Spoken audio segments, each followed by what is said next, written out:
Hello everyone, welcome back to my YouTube channel. आज हम class 10 science की series को स्टार्ट कर रहे हैं, जिसमें हमें पहला चैप्टर पढ़ना है केमिकल रिएक्शन एंड इक्वेशन। तो आइए शुरू करते हैं। Chemical reactions. तो chemical reaction is a process which one और more reactants are convert to one और मोर प्रोडक्ट्स। केमिकल रिएक्शन एक ऐसी प्रोसेस है जहाँ पर एक या एक से ज़्यादा रिएक्टेंट्स किस में कन्वर्ट हो जाते हैं, एक और एक से ज़्यादा प्रोडक्ट में कन्वर्ट हो जाते हैं, जिसे हम क्या कहते हैं, केमिकल रिएक्शन कहते हैं। जब दो या दो से ज़्यादा रिएक्टेंट्स एक या एक से ज़्यादा प्रोडक्ट में बदल जाते हैं, उन्हें क्या कहा जाता है, केमिकल रिएक्शन कहा जाता है। ड्यूरिंग आ chemical reaction chemical change occurs. तो जब केमिकल रिएक्शंस होती हैं तो बहुत सारी चीज़ें बदलाव होती हैं। The substance that undergo chemical change are called reactants. जो केमिकल रिएक्शन के दौरान बदलते हैं उन्हें रिएक्टेंट्स कहा जाता है, और जो नए बनते हैं, new substance from is called products, उन्हें क्या कहा जाता है, प्रोडक्ट कहा जाता है। तो हमने समझा कि केमिकल रिएक्शंस क्या है। तो जब एक या एक से ज़्यादा रिएक्टेंट्स कन्वर्ट हो जाते हैं एक या एक से ज़्यादा प्रोडक्ट में, तो उन्हें क्या कहा जाता है, केमिकल रिएक्शन कहा जाता है। और रिएक्टेंट्स किसे कहा जाता है, रिएक्टेंट्स कहा जाता है जो केमिकल रिएक्शन में हिस्सा लेते हैं, जो पार्ट होते हैं उसका, उन्हें कहा जाता है रिएक्टेंट्स। और जो न्यू सब्सटेंस बनते हैं उन्हें कहा जाता है प्रोडक्ट। आइए आगे बढ़ते हैं, कुछ एग्जाम्पल से समझते हैं। पहला हमारा एग्जाम्पल है burning of clean magnesium ribbon with the dazzling white flame to the form white powder.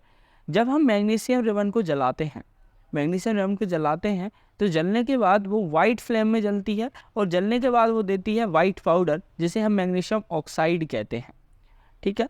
उसके बाद दूसरा एग्जाम्पल है, हम लीड नाइट्रेट सॉल्यूशन लेते हैं एक टेस्ट ट्यूब में, और उसमें पोटेशियम आयोडाइड सॉल्यूशन क्या करते हैं, मिलाते हैं। हम देखते हैं कि जो लीड आयोडाइड जो सॉल्यूशन है वो कहाँ बैठ गया है, वो बॉटम में जाके बैठ गया है। ठीक है। उसके बाद हम देखते हैं हमारा एग्जाम्पल नंबर 3, हम कुछ जिंक ग्रेनुअल्स लेते हैं कॉनिकल फ्लास्क में, और टेस्ट ट्यूब में भी ले सकते हैं।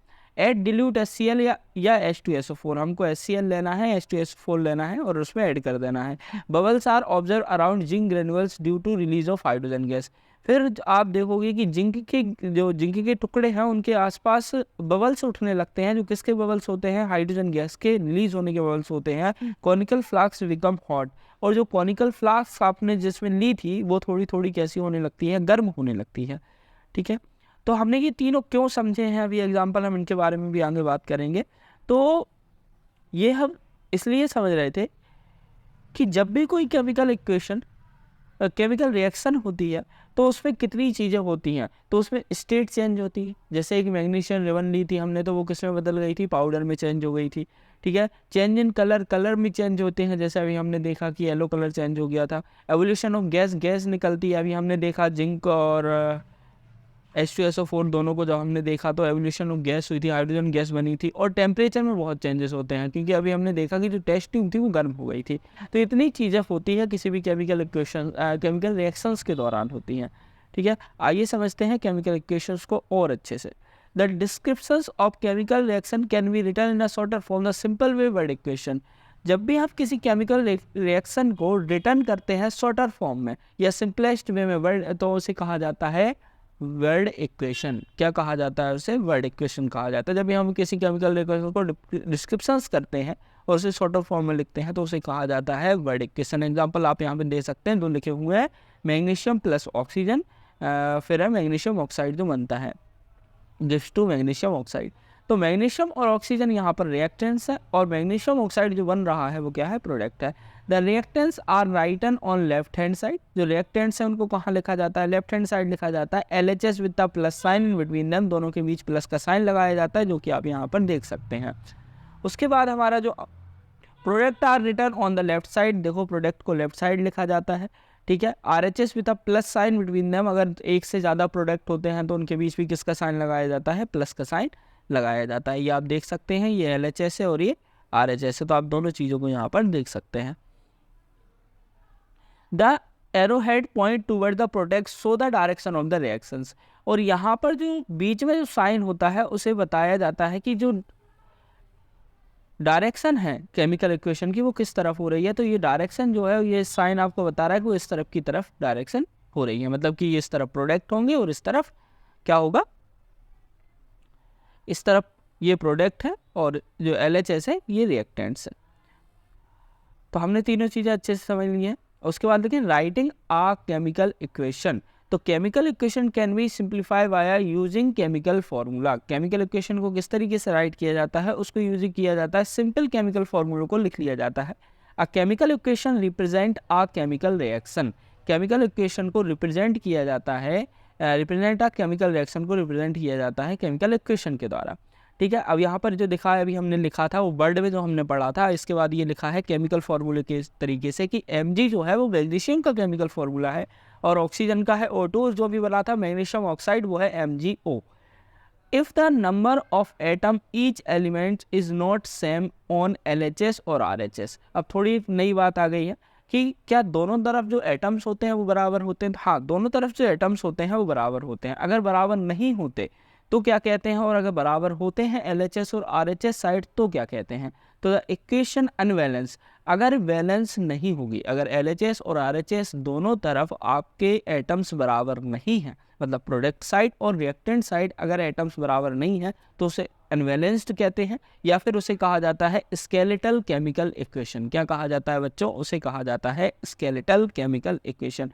If same it is balance, अगर वो सेम हो तो उसे कहा जाता है बैलेंस केमिकल इक्वेशन। क्या कहा जाता है उसे, बैलेंस केमिकल इक्वेशन। आइए समझते हैं कैसे। तो थोड़ा मैं आपको पहले स्केलेटल केमिकल इक्वेशन के बारे में बता देता हूँ, उसके बाद मैं आपको बैलेंस केमिकल इक्वेशन के बारे में बता देता हूँ, क्योंकि इस चैप्टर से बैलेंस केमिकल्स के बहुत क्वेश्चंस पूछे जाते हैं, जिसमें आपको केमिकल बैलेंस जो इक्वेशंस हैं वो बैलेंस करने को भी दी जाती हैं और डेफिनेशंस वगैरह भी पूछी जाती है। तो पहले स्केलेटल केमिकल इक्वेशन को समझते हैं। तो आप यहाँ पर देख सकते हैं कि जो मैग्नीशियम है यहाँ पर 1 है, मैग्नीशियम के जो एटम्स हैं वहाँ पर आपको 1 देखने को मिल रहे हैं। कितने देखने को मिल रहे हैं, यहाँ पर 1 देखने को आपको मिल रहे हैं, और ऑक्सीजन के यहाँ पर आपको 2 देखने को मिल रहे हैं।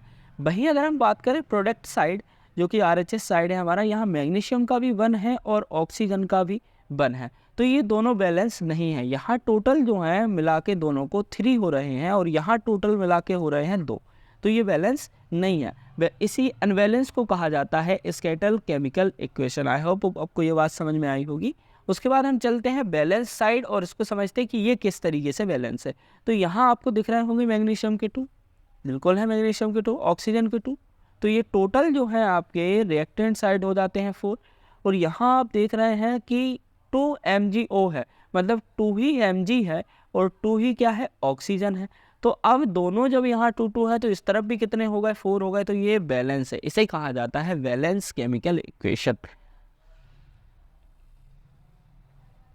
अब आइए आते हैं हमारे टॉपिक पे कि बैलेंस केमिकल इक्वेशंस क्या है। According to the law of conservation of mass, mass can neither be create और nor destroy in a chemical reaction. अब ये एक नियम है, अकॉर्डिंग टू द एक लॉ है कंजर्वेशन ऑफ मास का, law of conservation of mass का। इसके हिसाब से mass can be neither be create, ना तो आप किसी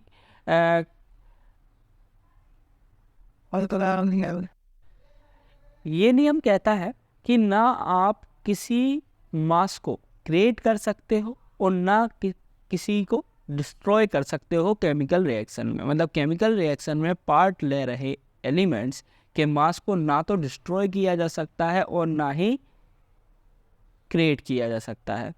total mass of the elements present in the product is equal to total mass of element in the reactants. वो कह रहे हैं कि जितना रिएक्टेंट साइड मास होगा उतना ही प्रोडक्ट साइड मास होगा, मतलब कि रिएक्टेंट साइड जितना मास होगा उतना ही मास किस तरफ होना चाहिए, प्रोडक्ट साइड होना चाहिए। तो लॉ ऑफ कंजर्वेशन ऑफ मास के हिसाब से ना तो आप किसी एलिमेंट के मास को क्रिएट कर सकते हो और ना कभी डिस्ट्रॉय कर सकते हो।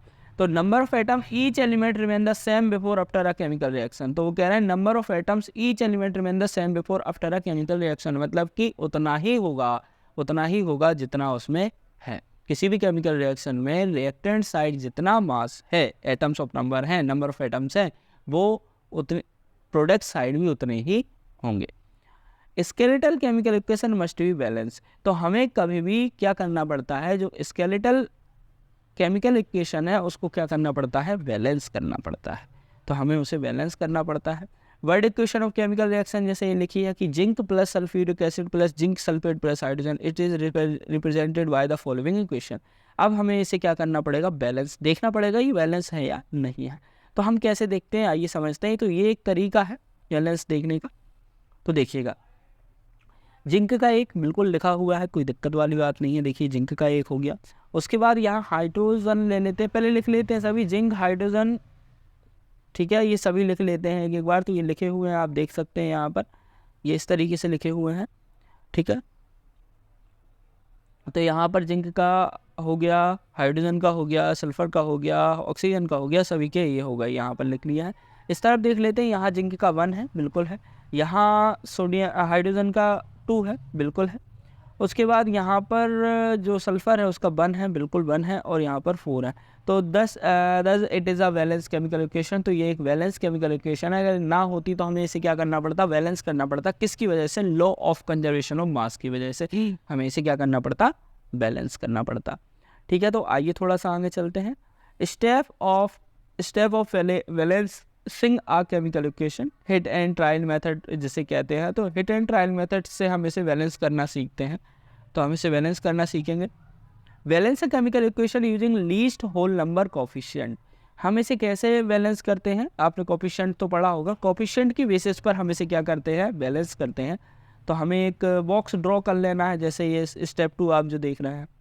Draw boxes around each formula, do not change anything inside the box. हमें इसमें कुछ नहीं बदलना, और पहले हमको क्या कर लेना है, बॉक्स को क्या कर लेना, इसके चारों तरफ बॉक्स को इस तरीके से हमें क्रिएट कर लेना है। ये हमने कर लिया, ठीक है। उसके बाद हमें दूसरा बॉक्स करना है, list of number of atom different elements. हमें सभी एलिमेंट्स के जो नाम है वो डिफरेंट एलिमेंट्स हैं, उन सबके नाम इस तरफ लिख लेने। जैसे आयरन लिख लिया, हाइड्रोजन लिख लिया और ऑक्सीजन लिख लिया, इस तरफ उन्होंने लिखे हुए हैं। उसके बाद हमें 2 बॉक्स बनाने हैं। एक बॉक्स में हमें लिखना है number of atom in reactants LHS side, और number of atoms in product RHS side, जो कि हमें पता है, ठीक है। आयरन का 1 है, वेरी गुड। यहाँ पर हम देखेंगे प्रोडक्ट साइड जो था वो आयरन के कितने थे, 3 थे। कितने थे, 3 थे। आयरन के कितने थे, 3 थे। और वैसे ही यहाँ हाइड्रोजन के 2 थे, और यहाँ भी हाइड्रोजन के क्या थे, 2 थे। यहाँ ऑक्सीजन का क्या था, 1 था। आप देख सकते हैं यहाँ ऑक्सीजन 1 बार था, और यहाँ ऑक्सीजन जो है वो 4 बार है, तो ये 4 थे। तो ये हो गया। इस तरीके से हम इसे क्या करते हैं, बैलेंस करते हैं। अभी ये अनबैलेंस्ड है, आइए हम इसे आगे थोड़ा सा बैलेंस करते हैं। तो स्टेप 3 में आते हैं। अब देखिएगा क्या बैलेंस नहीं था। तो देखो 1 और 3, आयरन यहाँ पे 1 था, यहाँ पर 3 था। जो हाइड्रोजन था वो दोनों तरफ सेम था, और ऑक्सीजन यहाँ 1 था और यहाँ 4 था। तो ये अलग अलग है। तो आइए थोड़ा सा यहाँ चलते हैं। तो अपन को select the compound reactant product having maximum number of atoms, in that select the element having maximum number of atoms. हमें देखना है कि किस तरफ मैक्सिमम है और किस तरफ मैक्सिमम नहीं है। तो इससे हमारा काम हो जाएगा आराम से। तो मैक्सिमम देखा है तो इनिशियल जो था वो यहाँ 1 था और यहाँ 4 था। तो ये एक तरफ मैक्सिमम है और एक तरफ मैक्सिमम नहीं है।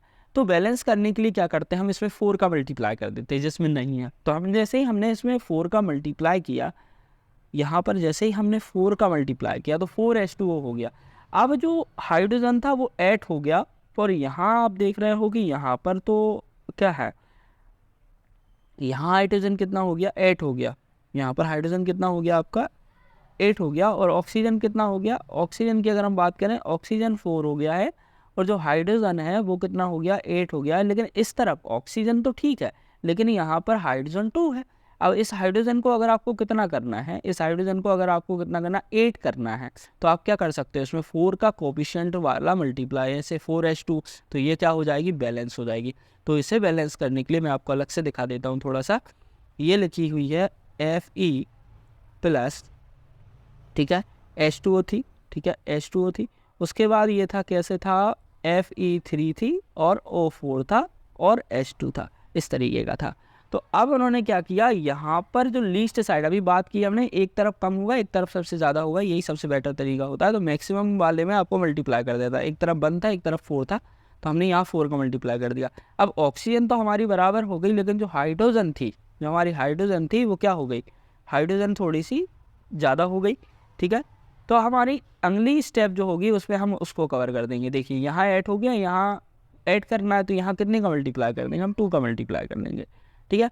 फिर से दिक्कत होगी तो हम उसमें 3 का मल्टीप्लाई कर देंगे। इसको एक बार मैं अलग से आपको बेटर तरीके से समझा दूंगा, ठीक है। बैलेंस केमिकल के लिए खुद से एक वीडियो बना दूंगा जिससे मैं आपको सारी बैलेंस करना सिखा दूंगा, ठीक है। आगे बढ़ते हैं, ये स्टेप दी गई हैं किस तरीके से बैलेंस की जाती है, तो आपको बैलेंस करना आना चाहिए। Sometime reaction condition step balancing a chemical equation. तो sometime reaction condition, temperature, pressure, catalyst are indicated above and below the arrow in the equation. ऑफ कई बार हम ऐसा करते हैं कि बैलेंस करते समय लिखते हैं कि उसके एरो के ऊपर या नीचे कि क्या टेम्परेचर है, किस टेम्परेचर पर रिएक्शंस हो रही है, किस प्रेशर पर हो रही है, क्या कैटलिस्ट है, ठीक है। ये सारी चीज़ें जैसे यहाँ लिखा है कि हमने 340 ATM पर इसको किया है, यहाँ सनलाइट में हो रही है, यहाँ क्लोरोफिल की उपस्थिति में हो रही है, उसकी प्रेजेंस में हो रही है, तो ये सारी चीज़ें हम उसके ऊपर लिखते हैं। तो पार्ट 1 हमारा यही था। आई होप इसको आपने बेटर तरीके से समझा होगा। तो पार्ट 2, इसके बाद पार्ट 2 आएगा जिसे हम कंटिन्यू करेंगे, जिसमें हमारा चैप्टर ख़त्म हो जाएगा। तो thank you very much. Like, comment and subscribe.